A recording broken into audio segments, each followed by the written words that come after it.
before he departed from Paris, Napoleon took a last view of Belgium. He had organized a new army of the north, and he had given the command of it to General Maison, who was already distinguished among the young generals destined to succeed the old marshals. The first exploit of the new commander-in-chief had been to clear the banks of the Scheldt. This operation, which had been maintained during the 11th, 12th, and 13th of January by a succession of glorious engagements, had secured a little of the delay necessary for completing the defense of the frontier. But the Russian general Vincent Garota had just crossed the Rhine, bringing with him a new force to assail our northern provinces. Thus the Russians under Bulov, the English under Graham, and the Russians under Vorontsov and Vincent Garota were so many army corps which General Maison had to oppose. To make amends for the inferiority of numbers, Napoleon appointed General Carnot to the command of Antwerp. The Duc de Turenne had garrisoned the fortresses of Wesel, Julier, Maastricht, and Valu when he abandoned the lower Meuse to fall back upon Ardennes. On the 18th of January, the Duke was at Namur in person, and Napoleon dispatched courier after courier to direct him to hasten his march on Chalon. All the troops who had been clothed and armed in the military depots in the neighborhood of Paris, all who had been equipped in the garrisons of the west and north, all the detachments that could be spared from the National Guards of Brittany and Normandy, were reviewed by Napoleon accordingly as they arrived in the capital, and immediately dispatched from the Carousel to Chalon. Napoleon sent the Prince of Neuchâtel to announce to the army his intention of immediately joining it. The prince set out on the 20th of June. In the last audience, held at the Tuileries, Napoleon assembled the officers whom he had appointed to command the National Guard of the capital, Messieurs de Brancas, de Fraguier, de Brevan, Cloak, and many others took the oath. "I depart with confidence," said Napoleon. "I am going to meet the enemy, and I leave with you all that I hold most dear, the Empress and my son." On the 23rd of January, Napoleon signed the letters patent by which the Empress was appointed Regent of France, and on the 24th, Prince Joseph was included in the regency under the title of Lieutenant General of the Empire. That night, the Emperor committed all his most private papers to the flames. He embraced his wife and son, and at 3 o'clock in the morning of the 25th, he stepped into his traveling carriage. After being for 2 days treated as a prisoner in Weimar, where the headquarters of the emperors of Austria and Russia were established, I received on the 26th of October an order to depart on the following day with the column of prisoners who were to be sent to Bohemia. Hitherto, I had seen no one, and I had made no complaint, because I conceived that the title I bore was in itself a sufficient remonstrance. And because I had previously protested against the treatment to which I was subjected, I now, however, deemed it incumbent on me to write to Prince Schwarzenberg and Count Metternich to represent to them the impropriety of the measure. Prince Schwarzenberg immediately sent Count Parr, his first aide-de-camp, to apologize to me for the mistake that had been committed, and to invite me to repair either to his residence or that of Monsieur Metternich. I proceeded to the house of the latter. The Prince of Schwarzenberg, having just left his, Count Metternich received me with marked cordiality. He said but a few words concerning the circumstances in which I was placed, and from which he promised to extricate me, observing that he was happy to have it in his power to render me this service, and at the same time to testify the esteem which the Emperor of Austria had conceived for the Duke of Vicenza. He then spoke of the Congress, though nothing that I had said led to that subject of conversation. "We wish sincerely for peace," said he. "We wish for it, and we are ready to conclude it. It is only necessary to enter upon the negotiations sincerely and candidly. The Allied powers will continue united. The indirect means which the Emperor Napoleon may adopt to obtain peace cannot succeed. Let a candid explanation be made, and peace will be concluded." After this conversation, Count Metternich directed me to proceed to Toplitz, where I should immediately immediately receive intelligence from him, and he added that he hoped to see me again on my return. On the 27th of October, I departed for Toplitz. I arrived there on the 30th, and on the 2nd of November, I received a letter from Count Metternich, in consequence of which I quitted Toplitz on the 3rd of November and repaired to the headquarters of the Emperor of Austria at Frankfurt, where I arrived on the 8th.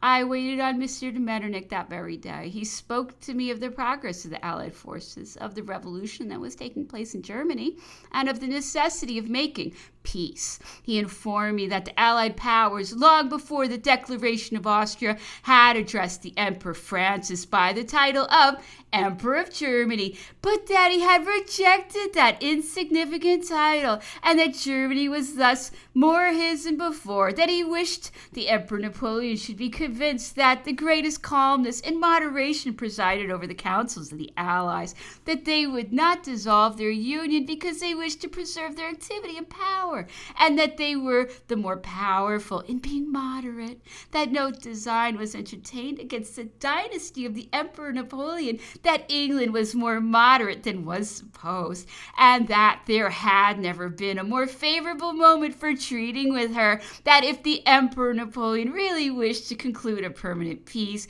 he would save mankind from many miseries and France from many dangers by throwing no impediments in the way of the negotiations, that according to the ideas which were entertained respecting the conditions of peace, the power of England would be placed within just limits, and France as well as the other European powers would obtain all the maritime freedom to which they were entitled, that England was ready to restore the independence of Holland, which she would not do so long as that country continued to be a province of France, that what Monsieur de Marvolo had been instructed to say on the part of the Emperor Napoleon might give rise to observations of which he requested I would be the bearer, that he only begged of me to report them correctly and without any alteration, that though the Emperor Napoleon would not believe the possibility of an equilibrium between the powers of Europe, yet such an equilibrium was not only possible, but even necessary, that a proposition had been made at Dresden to take by way of indemnity countries which the Emperor no longer possessed, such as the Grand Duchy of Warsaw, and that similar compensations might still be made at the present juncture. On the 9th, Monsieur de Metternich requested that I would call on him at 9 in the evening. He had just quitted the Emperor of Austria, and he delivered to me a letter from His Majesty to the Empress. He informed me that he expected Count Nesselrode, and that in concert with him he would make some observations to me which I was to communicate to the Emperor. He begged that I would assure the Duke of Vicenza that every sentiment of esteem was entertained for him, which his excellent character had uniformly inspired. Count Nesselrode entered a few minutes after. He repeated to me briefly what Count Metternich had already said respecting the mission, of which he requested me to be the bearer, and he added that we might regard Monsieur de Hardenberg as being present and assenting to all that was said. Monsieur de Metternich then explained the intentions of the Allies as I was to report them to the Emperor. After having heard them, I replied that my business being to listen and not to speak, I had nothing to do but to report his words literally and to be the more sure of correctness. I begged leave to note them down for my own assistance only and to submit them to his revisal. Count Nesselrode proposed that I should write the note immediately, and Monsieur de Metternich having requested me to withdraw to his closet, I wrote the note, which is here subjoined. I then returned to the apartment. Monsieur de Metternich said, "Here is Lord Aberdeen, the English ambassador. Our intentions are the same, and therefore we may explain ourselves in his presence." He then asked me to read what I had written. When I came to the article concerning England, Lord Aberdeen seemed not exactly to understand it.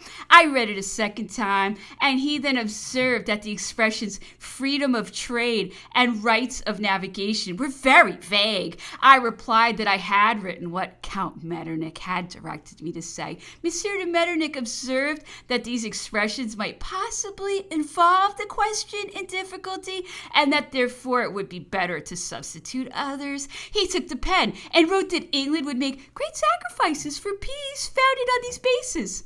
those previously specified. I observed that these expressions were no less vague than those for which they had been substituted. Lord Aberdeen concurred in this opinion and said that it would be as well to restore what I had at first written, repeating the assurance that England was ready to make the greatest sacrifices, that she possessed much and would surrender liberally. The rest of the note corresponded with what had been said to me, and the conversation then turned on indifferent subjects. Prince Schwarzenberg answered, and what had been said was now repeated to him. Prince Nesselrode, who had been absent for a few moments during the conversation, returned and instructed me to tell the Duke of Vicenza from the Emperor Alexander that his Imperial Majesty would never change the opinion he entertained of his loyalty and excellent character, and that he thought matters would be speedily arranged.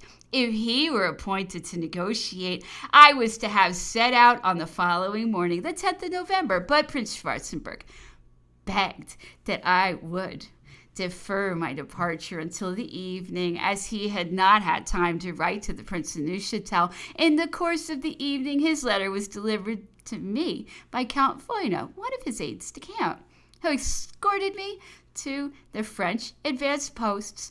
I arrived at Metz on the morning of the 11th, signed Saint Aignan. Note written at Frankfurt on the 9th of November by Baron Saint Aignan. Count Metternich told me that the circumstance which had brought me to the headquarters of the Emperor of Austria might render it proper that I should communicate to His Majesty the Emperor Napoleon the reply to the propositions that he had made through the medium of Count de Mervelot.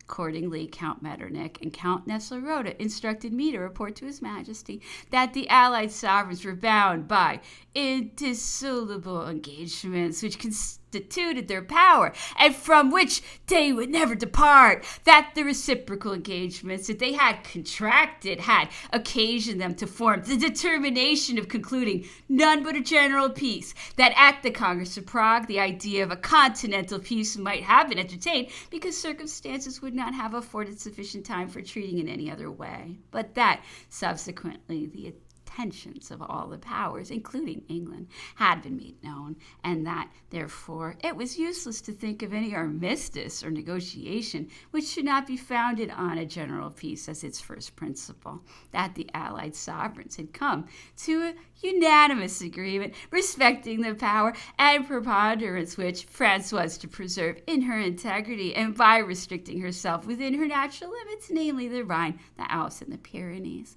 that the principle of the independence of Germany was a sine qua non, and that therefore France must renounce not the influence which every great state necessarily exercises over one of inferior power, but all sovereignty over Germany, that besides this was a principle which His Majesty himself had laid down when he said that it was proper the great powers should be separated by inferior states, that the independence of Spain and the restoration of the old dynasty also formed a sine qua non condition, that in Italy, Austria was to have a frontier which would be the subject of negotiation, that Piedmont presented several lines that might also afford matter for discussion, as well as the states of Italy, provided that it should, like Germany, be governed in a manner independent of France and every other preponderating power, that the state of Holland would, in like manner, be a subject of negotiation, always setting out